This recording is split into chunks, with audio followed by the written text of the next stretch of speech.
This is a stage where we discuss the Bessel's formula. It has a historical importance and it is practically used in the college laboratories to determine the value of acceleration due to gravity, g. The benefit of Bessel's formula is that it provides a very precise and accurate measurement of g in any given experiment. So, in order to begin a derivation of this formula, we recall the fact that a compound pendulum or a physical pendulum is reversible. So, we can always identify 2 points, namely O and O dash, on the opposite sides of the center of gravity G for any shape of a compound pendulum, such that in principle the time periods of oscillation about O and O dash, which are T and T dash, are equal. Now, though this statement is perfectly correct theoretically, practically when we take a pendulum, we cannot exactly identify the positions of O and O dash such that these two time periods become exactly equal. So what we can do instead is to try to find out positions of O and O dash such that T and T dash are nearly equal. So what do we mean by this term nearly equal? For example, if suppose T comes out to be 1.086 seconds, then T should be like this, something like 1.083 or 1.080 seconds. So these quantities differ at the third decimal place. So up to second decimal place, these are equal. But if we consider or take into account the third decimal place, they are not exactly equal. So this is a limit on the measurements put by the errors involved in any measurement. So we will carry forward this fact that a reversible pendulum can provide us with 2 points O and O dash, such that we can measure the time periods T and T dash about these 2 points. And now, using these values of T and T dash and corresponding values of the lengths of O and O dash from the center of gravity G, as we have labeled them as L and L dash. So using T, T dash, L and L dash, we are going to be able to find out the value of G, which is the acceleration due to gravity. So let us start with the derivation. We will recall the fact that the time period about point O is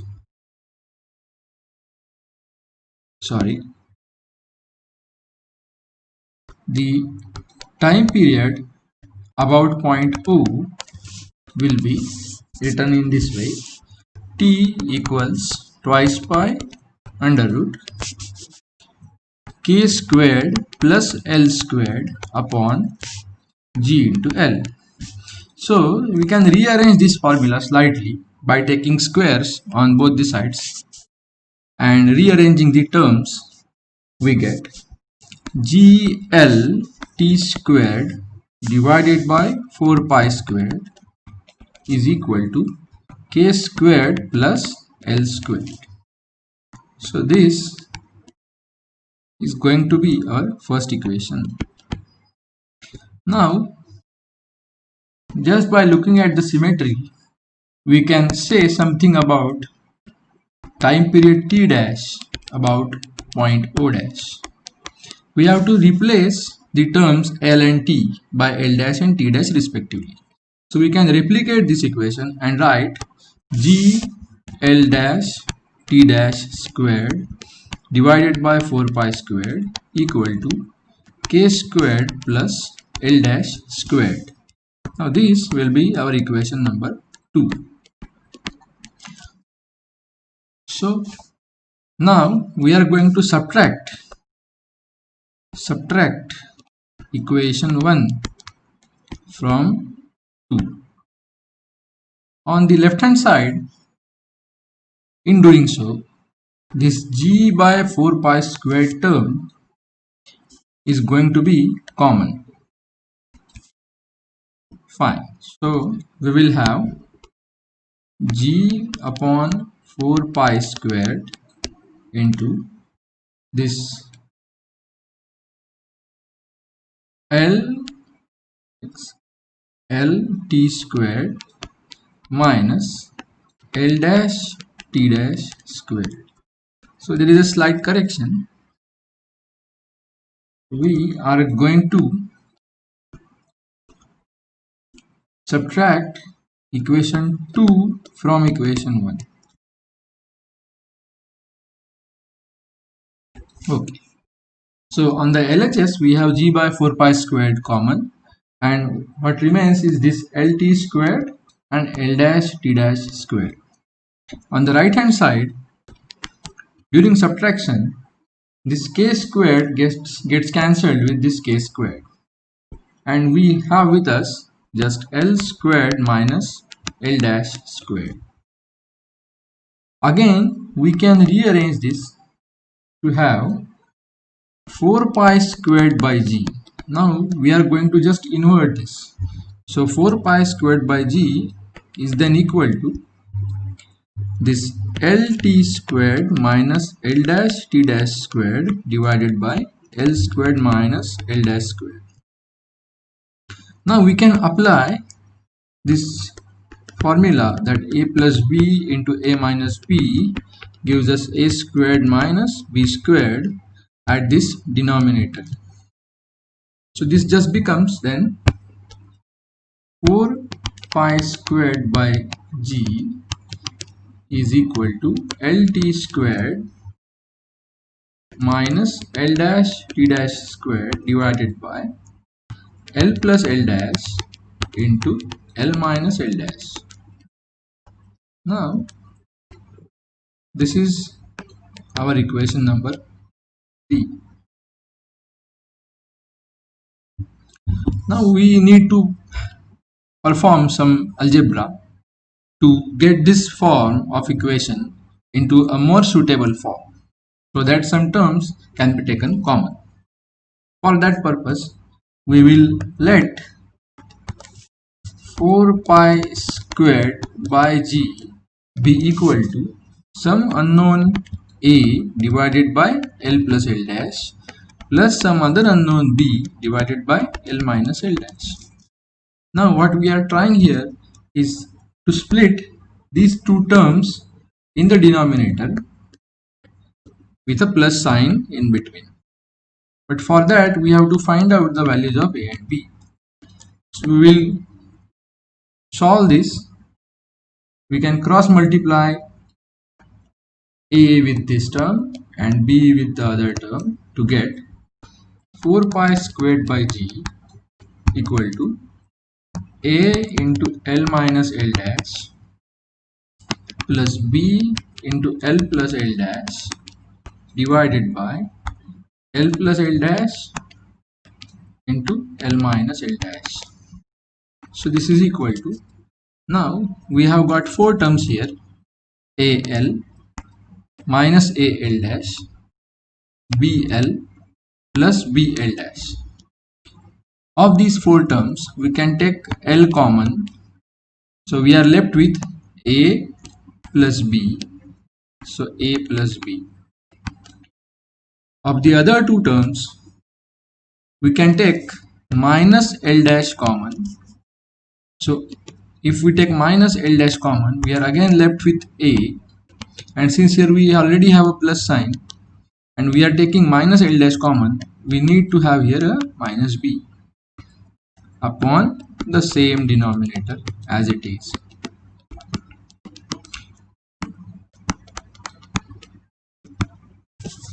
So this is our equation number 4. Now we have to compare this equation 4 with this equation 3. The left hand sides are the same. On the right hand side we have the same denominator. So the numerators must be same.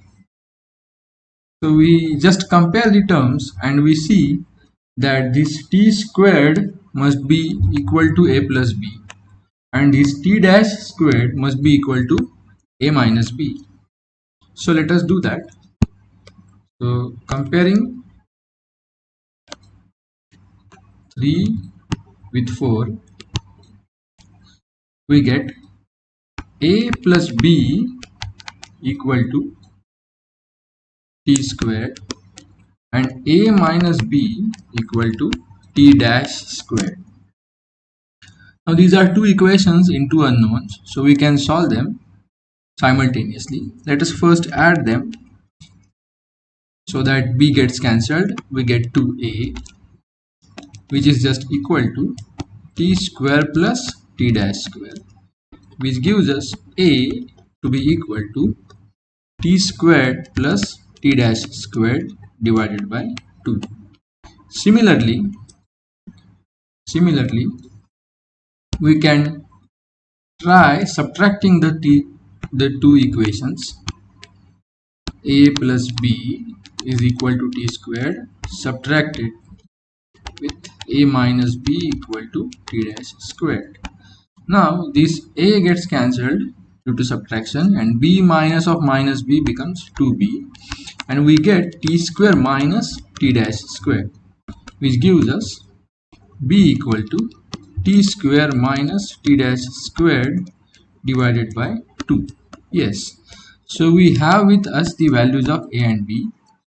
So we can put these two values in our assumption which was present here. So we are going to substitute the values of a and b and rewrite this equation to get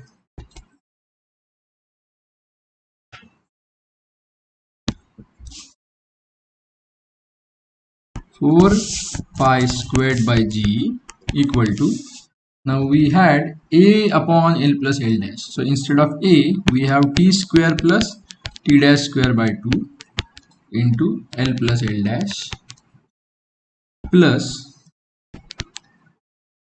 b upon L minus L dash. So instead of b, we have t square minus t dash squared upon 2 L minus L dash. So we can take this 1 by 2 common and write 4 pi squared by g equal to 1/2 times t squared plus t dash squared upon L plus L dash plus t squared minus t dash squared upon L minus L dash.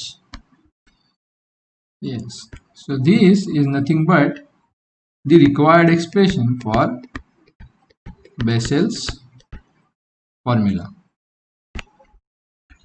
Now during an experiment, as I have already mentioned, we are going to take a pendulum, which is a physical pendulum.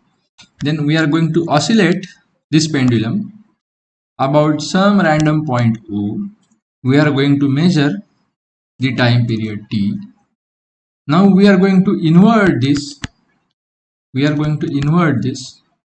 So that this O comes down at the bottom. Now we are going to take a random point O dash and we are going to measure the time period t dash. If we find that these two time periods are not same, then we are going to change the position of O gradually and every time we are going to measure t dash. And we are trying to identify or find a position of O dash such that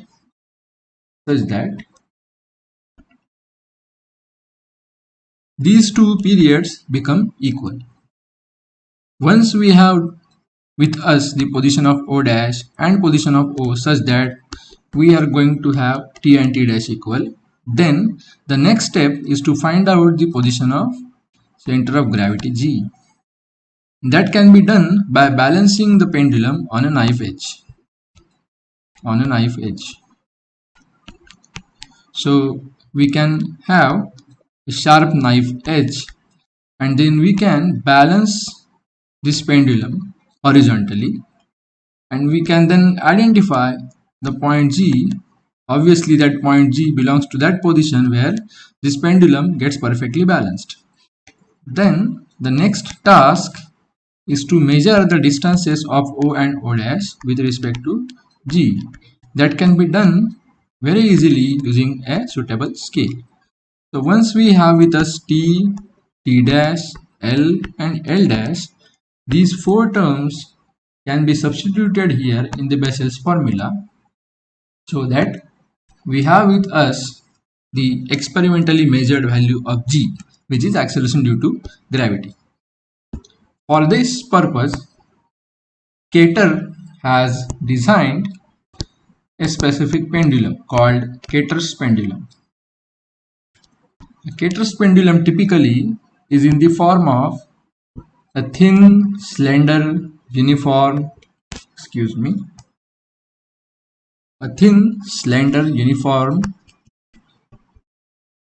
I'm not able to draw this. So let us have a look of Kater's pendulum directly from the internet.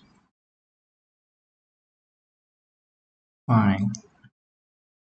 This is how a typical Kater's pendulum looks. Excuse me.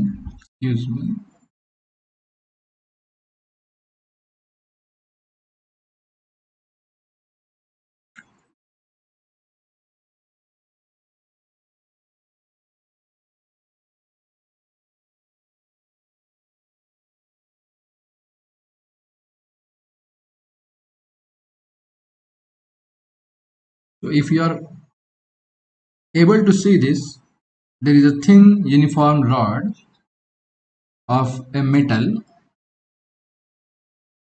such that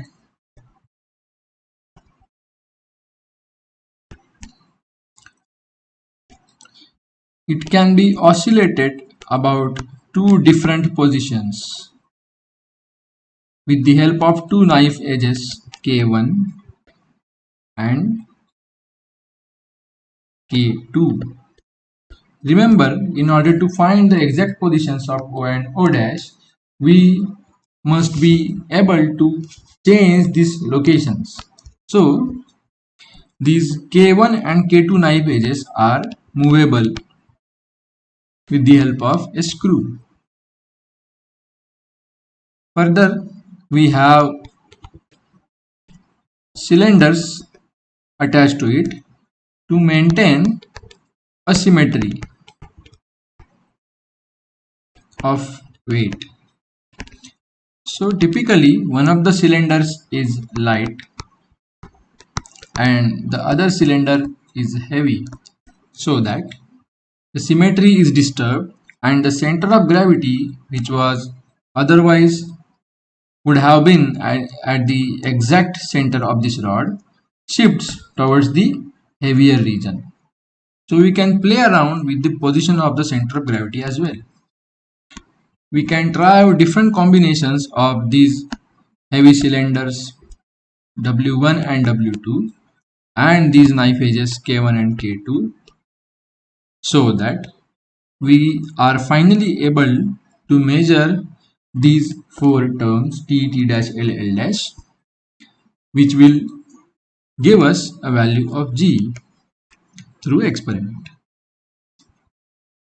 There are certain benefits or advantages of using Kater's pendulum over a simple pendulum. The first and foremost advantage is that Kater's pendulum is a very heavy object, so it sustains its oscillations for a much longer time. This is possible because a body which is much more heavy offers less resistance, is offered a very much less resistance when it oscillates through air. As a result, this Scatter's pendulum can sustain oscillations of 100 or 150 in number.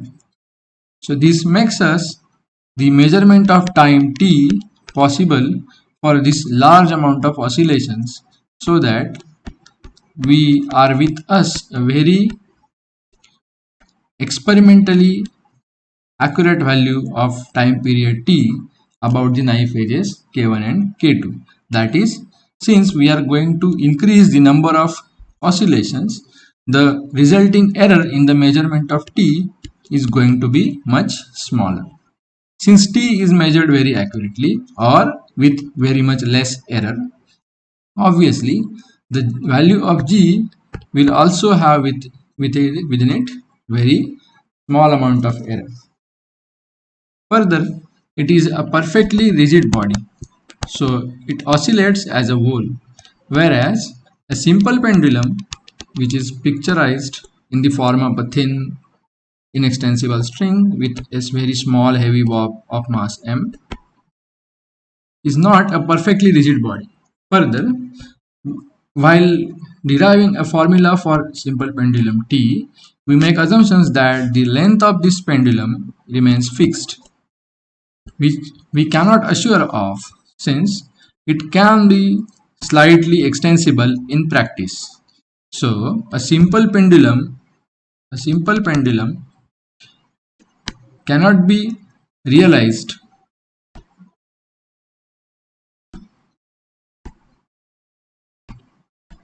in practice. So it is theoretically perfect, but it is not possible to devise a perfect simple pendulum in practical manner. These are some basic advantages why we use a Cater's pendulum or a physical or a compound pendulum or simple pendulum in order to measure the value of G. Now we can try solving some examples. Of course, most of the examples will be shared in the assignment, but for the sake of practice, we'll try to solve a small example here. So we will take a ring structure. So there is a ring,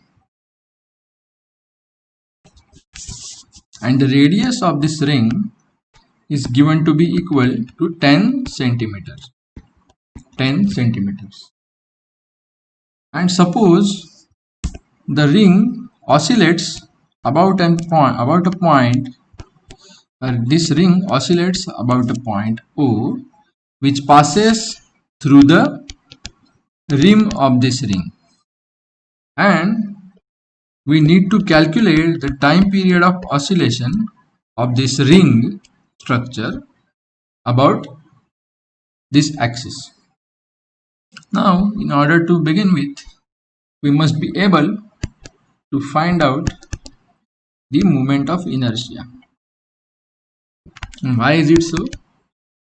If we can recall, we have with us a formula for the time period of compound pendulum, which involves the moment of inertia. Now we don't have directly the value or the formula for moment of inertia about point O. So this I here is the moment of inertia about point O. So we will make use of parallel axis theorem here again. So this I about point O is going to be I about point G plus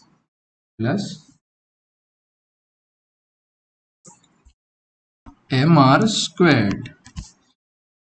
What is mr squared? Mass of this ring into the distance between these two points. Obviously this is the center of gravity G. So G is located at a distance r from point O. So we have with us here mr squared. Now Ig is the moment of inertia about an axis passing through point G, and by the knowledge of some standard values of moments of inertia, we know that for a ring, this value is mr squared.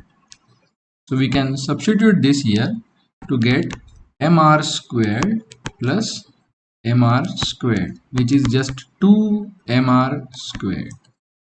So we have with us a value of I0 now.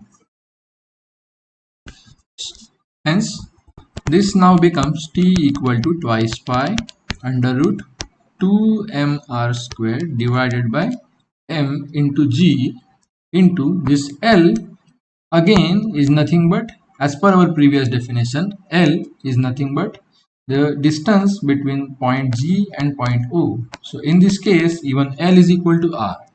So instead of this L, we are going to write here R. So that M gets cancelled, one of these R in the numerator gets cancelled, and we have twice pi under root 2R by G. So R is given in centimeters, which is a CGS unit. So G would also be mentioned in a CGS unit. So we can substitute these two values in this formula to get T equal to twice pi under root 2 into 10 divided by 980. So this is just twice pi under root 1 by 49, which is twice pi by 7. In order to simplify this, we can have a value of 2 pi, which is roughly 6.28 divided by 7. So this division gives us a value of 0.897 seconds, or approximately 0.9 seconds. Yes. So a ring of radius 10 centimeter, if oscillated about an axis passing through a point on its rim, it would oscillate such that it completes one oscillation in 0.9 seconds. Thank you.